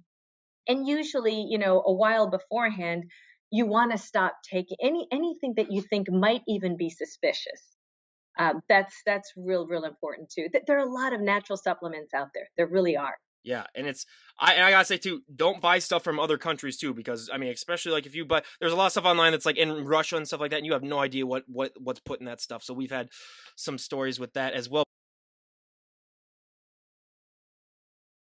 Thing that I really love about you is that you are open about like your past drug use that you've done in the sport, because so many people aren't, and there are a variety of reasons why people don't admit to it. But I was just wondering if you could elaborate more on your history of drugs in the sport and your view on it too, because I mean, not that many people are willing to talk about it. So, and I think someone like you talking about it would really, really help end the stigma that a lot of people have about bodybuilding.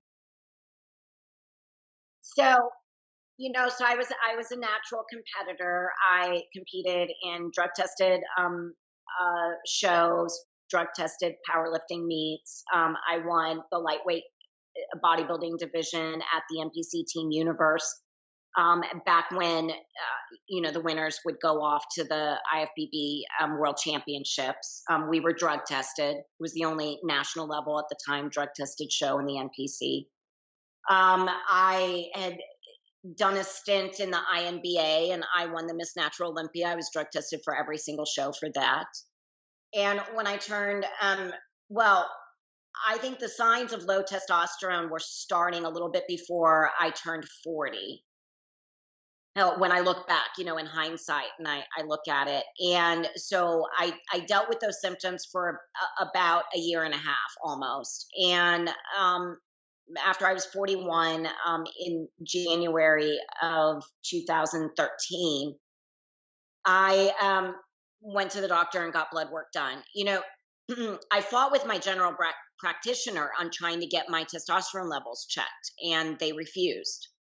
They refused to do the blood work. And a lot of women run into that. So I had to go to a hormone specialist and change doctors and in order to get my blood work done. And I think, maybe if 5 years before I had gotten my levels checked and had known, on a regular basis to get checked, maybe I could have staved off my testosterone levels from dropping so low. Maybe not. I don't know if it's oh, sorry, my computer was doing something. I don't know if it, I actually think it was from years and years of not getting enough sleep on top of heavy dieting and everything. When I was teaching, I was competing. I was competing in the Galaxy Federation, and I mean, I was getting like 4 hours of sleep a night if I was lucky. So on a regular basis, I mean, I was teaching, and so you already don't get a lot of sleep. And I've always worked jobs where I'm working 10 to 12 hours a day, and I think that's another thing that I'm just at a point. People are like, work hard now, you can sleep when you die, and I'm like, you don't sleep now, you will die earlier. Um, but I I ended up, because my testosterone levels were so low, I ended up having to get on to testosterone therapy. And I had never been on anything before that point. So we're talking, I started competing when I was 26. I started doing powerlifting when I was in college. So I was like 19. So if you go really way back to then, but as far as physique type of stuff, from 26 to 41. So what is that, 15 years? I was an English teacher. I 15 years of my career. So I competed until 2018. So 15 years of natural use versus 4 to 5 years of drug use. For anybody who says drugs don't make a difference, oh, stop. If you can say that, then either you have crazy genetics, and you can't say genetics don't make a difference either, because they do. Or you started with drugs so early on in your competitive career that you are not aware of what it's like to go through things naturally for a sustained length of time and know quintessentially what the difference is between not being on drugs versus being on drugs. What are some of the biggest benefits that you think really came to you really early when you started? What was some of the things that you noticed flat up? Like, was it just more endurance? You could work out longer. What were some of the things that you really think started to kick in once you started taking something? No, so the thing with so testosterone, even though my testosterone was low, I mean, I did powerlifting meets. I still broke records. I was breaking my own records, national records. I got ready for shows. I did a women's physique show. In fact, I got my national qualification for women's physique with my testosterone really low. So I was able to get lean and gain strength, and that's my body will perform no matter what. But I always was told you're too small. Like you're for bodybuilding, I was for figure, my lower body was too big and my upper body was too muscular and hard. I mean, that wouldn't go for now, the way figure is. And for women's, I mean, not women's physique wasn't out yet, but for bodybuilding, I was told I was just too small and not hard enough. And um, initially, just the testosterone itself, it was a size thing. I mean, I put on the upper body muscle that judges had been saying I needed to put on. And my strength didn't go like through the roof or anything because I'm already a strong person. So everybody does react a little bit differently to drugs. But in terms of size, when girls are told, get bigger, get bigger, get bigger, get bigger, you are asking girls to get on drugs. Like there's a point where you move at a snail's pace with putting on muscle. Like once you get past your initial getting in the gym and starting off, especially if you start off early, at some point it levels off and you just have these small increments of muscular gains. But you throw drugs into the mix, you may not be able to control where that muscle gain is unless you're very careful with your workouts, but you will gain size. That's a big part of what drugs are for, is to put on size and to try to stay as lean as possible while putting on the size. So I haven't gone through, and I'm not going to on here. It would be No on problem. No when I worries. Yeah. when I do my own podcast. Then I'll discuss everything that I do or have done, because now I'm on just plain old testosterone. I will be on that for the rest of my life. But I will say this: every single thing that I did with steroids, it was all through my doctor. I had a prescription for everything. We had long talks. We discussed the pros and cons. We discussed dosage. We discussed absolutely everything. And I would do one thing. So when I did testosterone, well, I've done testosterone all this time. I have to. But I knew exactly what testosterone therapy did for me. When we added in other things in order to help with the hormone therapy, it was one thing at a time, so that I knew exactly what that thing was doing and whether it was working or not, or what the side effects were. And I think that that is something that a lot of people don't do. They throw the kitchen sink. Like I compare it to, if you, let's say, you get sick after eating chili. And that chili had just simply ground beef, kidney beans, tomatoes, and jalapenos, and water, and chili powder. You could probably assume that it was the beef that was the issue. Like, you'd be able to, you know, make a guess at it, an accurate guess, without too much trouble. But if you made that chili with beef and ground turkey and some brisket, and then you also put in 3 different kinds of beans and all different types of spices, some Tabasco sauce, and just on and on and on. You see where I'm going. Was it the beef? Was it the brisket? Was it the turkey? Was it the chicken stock? Was it this? Was it that? You don't know. What are you going to do? Go cold turkey and throw it all out? And when you're dealing with your hormones, you can't just quit things cold turkey either. I think that I would never have taken anything if I never had to get onto testosterone therapy. And I may never have turned pro either.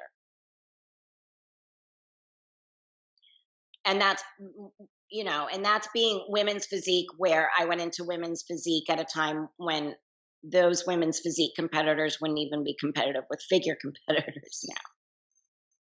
The women's divisions have gotten out of hand. They just have. That's my opinion. I know some people are not going to agree, but. Well, and I've heard that a lot from people too, and I agree. Yeah, things have gotten a little out of whack. But lastly, I just wanted to ask you, when it comes to just the drug talk, I just wanted to ask you, what do you think, people can do, or the industry can do, to make it healthier and safer for people? Because we've heard so many horror stories on here, or just seen from the public too, of, drug use gone wrong, where people might take too much. And, a lot of times, especially when you're dealing with people that might have, like negative self-images, where they just want more and more, people really sometimes take it to such an extreme level that it really hurts their health. And like you were talking about before, some people are afraid to wear masks, but they're doing all the other stuff to their body, which is 100 times worse. What do you think are ways that, maybe not even the industry, but just in general, people could make it so that it's a little bit more known, and it's a little safer too, so that people don't go to those extremes without knowing the result, like what could happen?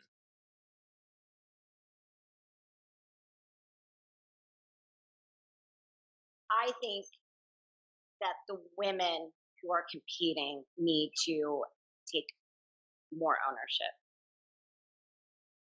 Some people like to say, well, the judges shouldn't ask for this or that, but I say the judges are asking for whatever the competitors give to them. And when I was competing in 2017 and 2018, what I felt like I was in a contest of keeping up with the Joneses. So I don't know if I put this analogy up the last time on your show, but I'm fine with repeating myself. So let's say you live next door to somebody and you are in competition with them. Like they go and they get a new car and they get, let's say they get a Mercedes, top of the line Mercedes. So you're like, I'm going to get a Mercedes. Like you want to look just as successful as they are. And you get a C-class Mercedes. No frills or anything because it's all you can afford. And even that is kind of pushing it. And then they trade in the Mercedes and they get a Land Rover. And then you go and you trade in your Mercedes and you get a baseline Land Rover. Like they went and they got some big one and then they go and they get a Porsche. I mean, you're still only able to do what you're able to do, and somebody else is always going to do more. And in bodybuilding, it's a lot of people are always going to do more. And then also drugs impact different people in different ways. Some can do a little and get a lot out of it. Some have to do a lot and they get very little out of it. It just depends on, again, you can't outwork. I mean, if you have bad bone structure, there's just nothing you can do about that. You can't change the length, the insertion points of your muscles. You can't change how your muscle sits on your bone. And just growing muscle is not the answer necessarily. But if everybody goes to the extreme in building extreme lats, extreme shoulders, extreme everything, and getting extremely dry, extremely lean, and nobody says, hey, wait a minute, this isn't right. I'm going to show up the way I think the division is meant to be. And not enough girls do that. It's always going to go to the extreme. Bodybuilding is an extreme sport. It's an extreme sport for extreme personalities who typically have either a void in their life or have some psychological thing that they're trying to deal with. And that's why they're a part of this. And nobody wants to sit and say, wait a minute, why am I putting these things in my body? What am I going to get out of this? Is this really, like, I had to sit back and go, is this really how I want to look, or have I gotten caught up in what others want me to look? And I realized I never wanted the upper body mass that judges were asking for. And judges were asking for that because I was on stage with other girls who had way more upper body mass than I did. And so I look at my fellow competitors and I say, are you aware of how your decisions affect others? And I think that what happens is some competitors say, I don't want this anymore and I'm going to step away. And then it leaves the really extreme. And so I do have like a series of questions that I think women have to ask themselves. And a lot of it is what do I truly want for my body? For now, for 5 years from now, for 20 years from now? What am I willing to do? What risks am I willing to take? What do I think is worth? And what do I not think is worth it? And then I think that in the fitness industry, competitors do a real disservice to each other when they tout themselves as being just so boss girlish and so, ooh, I'm tough and I'm a beast and I'm so incredible and I stand taller and the reason why I'm better than you is because I work harder. No, you chose to work hard in one element of your life, and I chose to work hard in another element of my life. Doesn't make one of us better or the other one better. But that attitude of seeing that over and over on social media, and I think social media is a huge problem. And seeing it over and over in social media, you make somebody go, oh, I need to work harder and do more. And then there are coaches, usually male coaches, who are saying, well, if you want to look like that, then you have to get on this and this and this. And for most, unless you really do have a hormone problem and have a doctor that you can trust and work with and who is knowledgeable, you're not going to get those things legally. And then you are running into issues of, are you getting what you think you're getting? Are you getting the dosage of what you think you're getting? If you start having some different reactions to it, maybe it's not what you thought it was. And then also, just because one girl was able to take something and not have side effects, that doesn't mean you are going to be so lucky. And you don't know how many cycles in it's going to take before you do get those side effects. And then you don't know what's going to happen 10 years from now and how your decisions for your body now are going to affect you 10 years from now. Bodybuilding is not healthy. It's not. There are foundations and aspects to it that are healthy. But there are so many elements to it that are not healthy. It's not healthy to the body and it's not healthy to the mind. And you have to go into it and understand that and know that it is a little bit of a Hunger Games. You're going to go in, you're going to try to just, save yourself and try to get back to the capital and live the rest of your life.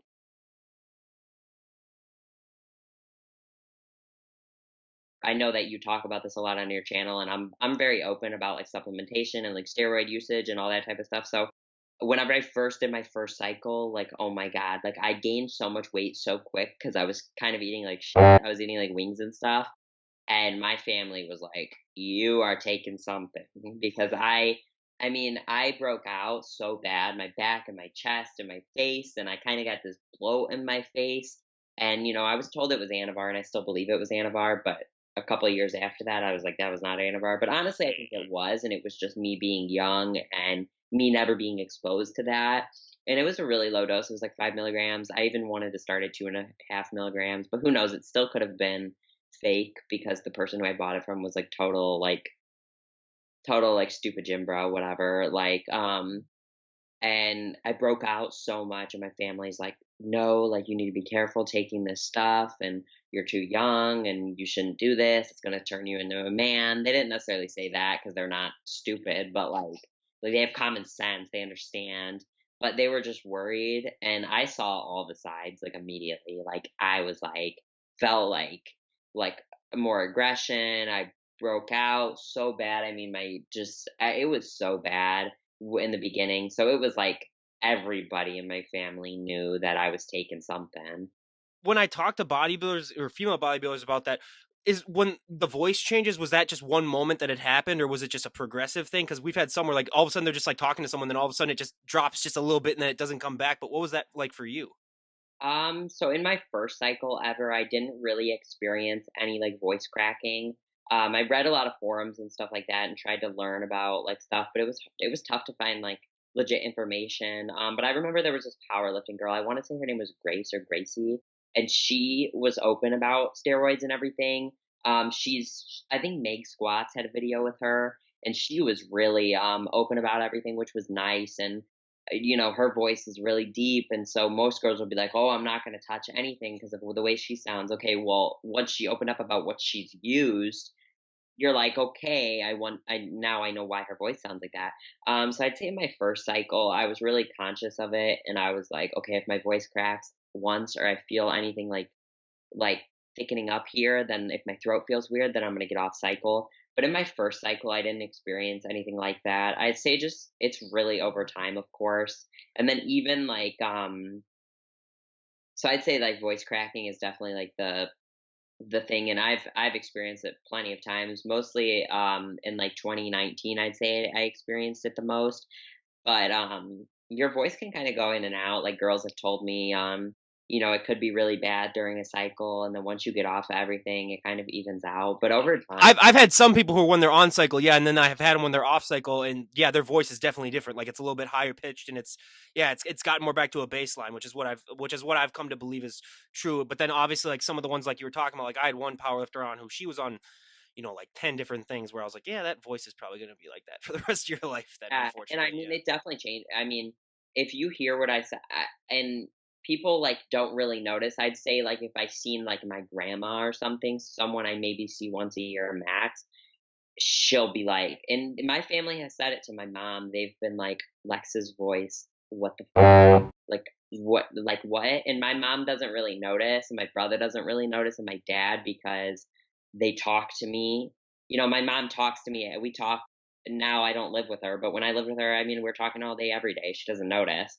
And then, when my brother moved out and he would see me, he'd be like, "Oh my God," like he'd say something to my mom. My mom's like, "Really? Like, I didn't notice." But now, like, I've talked about it plenty of times with my mom because I'm completely open with my family and we all have our shit. And it's like, whatever, I'm doing it for a sport.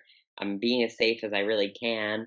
But with most things, nothing's really safe in life. Let's be real. But my mom's like, like, she obviously knows it's changed a lot over time, but it's not like bad by any means. Oh But no, obviously, like I've had people on that have a deeper voice than me, and I was like, okay, yeah, that might be where I crossed the line a little bit. Yeah. honestly, I like my voice better now than I liked it years ago because I hear myself talking in like 2016 rarely and like on video or whatever, and I'm like, holy.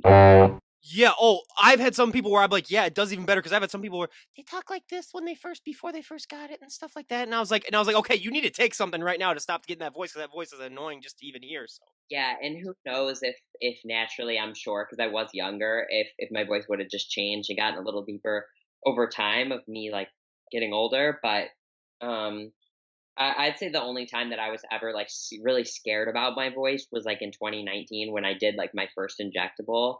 And that was whenever I felt my voice changing the most and cracking. And some days I would open my mouth and this voice that I haven't heard since then has came out. Like one time I went to my brother's work and I'll never forget this. And I was like, "Hey," his name's Cody. I was like, "Hey, Cody." And he turned around because it sounded like me, but he thought it was a dude. And he was like, "What the fuck?" He's like, "I never heard your voice drop like that." He was like, "Whoa." So even then I was like, "Whoa." So my voice would drop and crack and stuff like that. But I think it just went through that and then it's good now as long as I keep doing the amounts that I've been doing or that I have done in the past and not do anything too crazy, which I don't plan on ever doing anyways. The most that I've touched in the past is probably the most that I'll touch ever.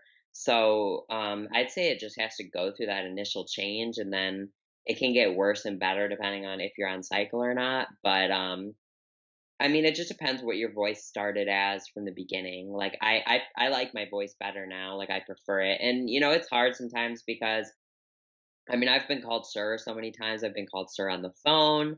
I mean, even just like 2 weeks ago, I was called sir on the phone. And I think that if I speak to somebody initially, like I'm like, "Hello," then I might sound like a guy. But then as you talk to me more, you realize I'm a woman.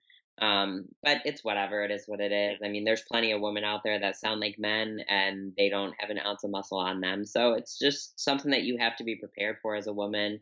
You're taking these hormones. You got to be ready for your voice to change a little bit. Plus, hey, it might even change for the better because I like my voice a lot better now than I did like 4 years ago. So Yes, there are a handful of women that I know that have clearly never worked out a day in their life, and they have deeper voices than me, and I'm just like, I try my hardest not to laugh whenever I hear them talk, but it's funny just because they are like not in shape at all. So then they're just like, oh, hey Ryan, and it's just like, yeah, for come sure. on.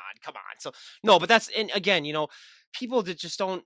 I mean, the one thing that I love when I bring that up about the in the podcast is, the drugs and stuff is that people do not understand that just because you take one thing doesn't mean that you're all of a sudden just gonna get huge and stuff. You still gotta work on it. I mean, it's still, there isn't that one pill, which by the way, I am hoping for that to be developed one day, where you just take that one pill and you don't even have to work out. You wake up the next morning and you're just all shredded and stuff. Believe me, I'll be the first person to sign up for that. But people just don't understand that, you still have to put in the hard work. You still have to have the dedication and stuff. There's not going to be one thing. Yeah, it helps you. It's just like, I like Dom Mazzetti, the professor. I follow him and I've seen his videos where he's like, it's kind of like getting the cheat codes for a video game, but you still got to play the game. That's really, it's really what it is. Yeah. Plus, they help everybody differently, especially Yeah, some people have like almost zero effect on them and stuff like that, where it doesn't really change that much for them. And then some people, they're a whole different person. But yeah, it just depends on the person. But I gotta ask though, because like I have the super pale skin. How are you not tan to a crisp being in that hot summer Texas weather? Because like for me, even though I am like the whitest person ever, when I go out, I will get somewhat of a farmer's tan at least. Well, so I'm on Accutane. Oh. I am on Accutane. I started that and it has made a world's difference in my skin. Don't know if you can tell, but I mean, you wouldn't be able to tell because you'd have to like see me up close. Probably, I could probably show you some pictures after this. No, I've seen your Instagram profile. I know what you're talking about. Yeah. Yeah, so Accutane is a fucking wonder drug. It just has so many adverse side effects, like being out. Can I just say one of the benefits about growing out a beard is that you don't have to worry about your acne up in your face at all because it covers everything. You lucky bastard! Like I can feel like 2 or 3 zits underneath there, but I was like, huh, no one's gonna notice. Right? That is, you can have your face just and it's like such a big part too, you know. But that's another thing is Accutane runs through your liver. It's processed through your liver, and I believe it's like a really big dose of a derivative of vitamin A.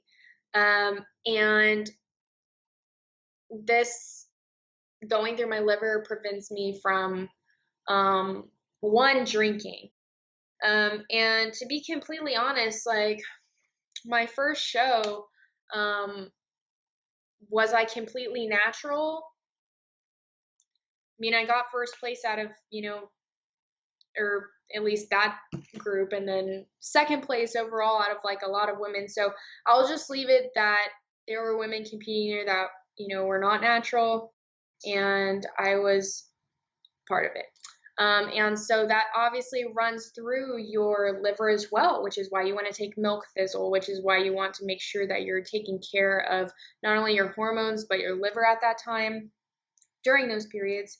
And so that's also another thing that I contemplate. Well, one, any type of anabolic that you run, especially as a female, but even as a male, you're going to have some sort of side effect. There's definitely going to be a positive one, but there's probably going to be a few negative ones.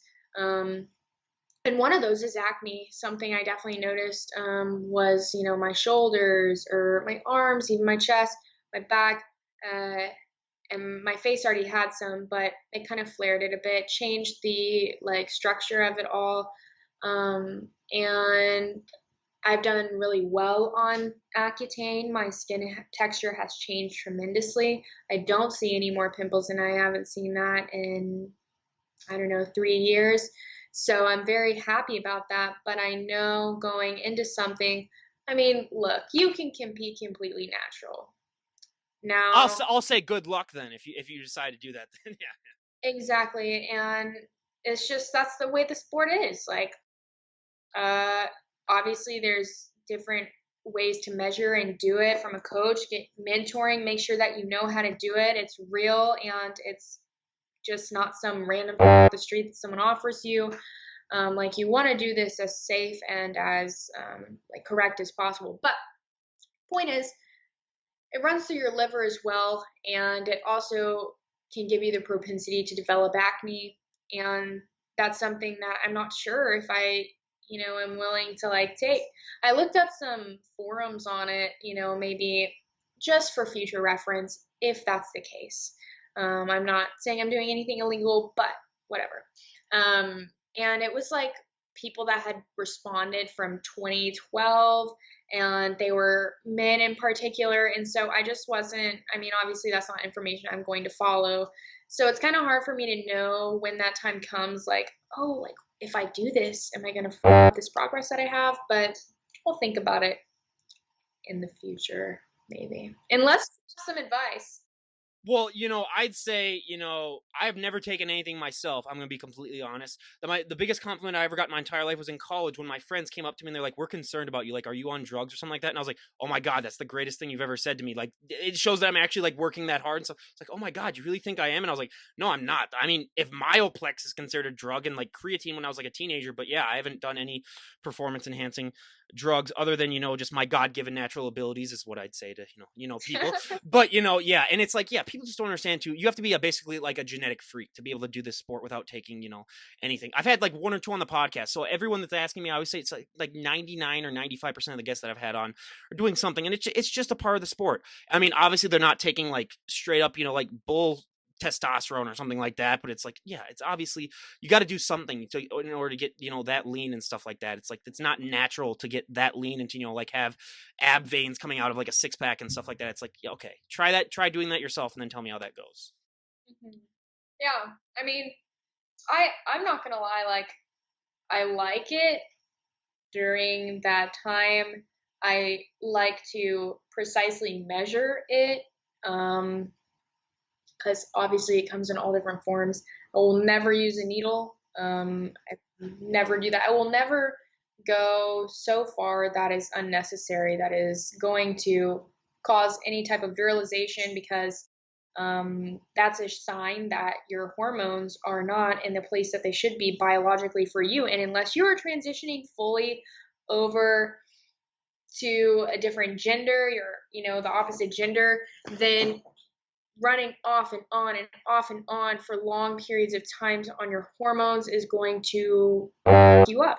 And there's a lot of repercussions to that. So I the first show that I did bikini, obviously it was natural. That wasn't second show when I did figure. I was natural until 4 weeks out, and I did like a 10-week prep, was 4 weeks out, and I stayed on 5 milligrams of Anavar for 4 weeks, and it worked well. If you follow everything correctly with it, then you can get really great results from very, very little amount of supplementation. But that all depends, because I know like people like load this in their body, and they like, it makes you feel different, also psychologically. So some people really like the masculinity, I think, that it brings, because it is a very energizing state.